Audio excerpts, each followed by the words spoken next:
Students, बहुत छोटी सी video है, लेकिन इस वीडियो में मैंने कुछ कन्फ्यूज़न दूर करने की कोशिश की है। फार्मूला तो आप भी जानते हैं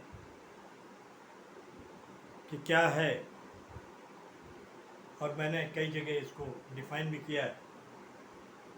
तो दो वर्ग के फार्मूले हैं, एक P minus external P delta B, दूसरा फार्मूला है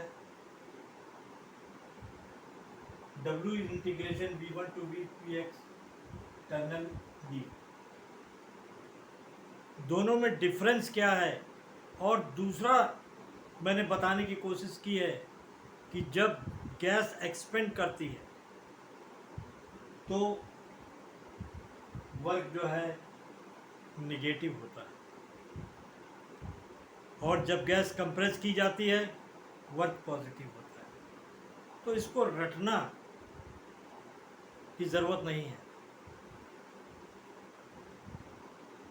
general formula for work done है ये पी एक्स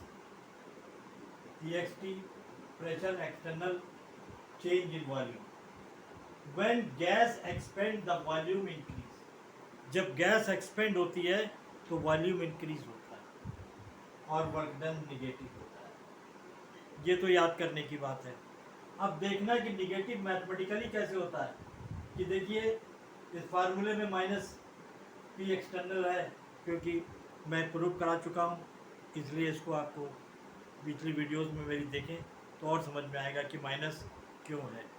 क्योंकि फोर्स और प्रेशर के बीच जब cos 180 डिग्री बनता है एक दूसरे के परपेंडिकुलर, तो माइनस के cos 180 की वैल्यू जो होती है बराबर -1, cos 80 की वैल्यू -1। तो इस वजह से ये माइनस। अब क्योंकि वॉल्यूम बढ़ रहा है, एक्सपेंड हो रही है, तो ये देखिए वॉल्यूम प्लस हुआ, प्लस माइनस और प्लस बराबर माइनस होते हैं, इसलिए ये वर्क डन जो है वो निगेटिव। दूसरा, when gas is compress the volume decrease, means volume minus delta we हो जाता है, जो था उससे कम हो जाता है, मतलब वॉल्यूम में चेंज आ जाता है। तो वर्क डन का formula minus P x T delta we. ये देखिए यहाँ पर माइनस है और यहाँ पर वॉल्यूम कम हो रहा है, तो माइनस डेल्टा वी हो गया, और माइनस जो होते हैं मल्टीप्लाई करेंगे तो प्लस होगा, इसलिए ये वर्क डन। उम्मीद है कि आपको समझ में आया होगा। दूसरा, ये फार्मूला जब तक ट्रू है तब तक प्रेशर कांस्टेंट है।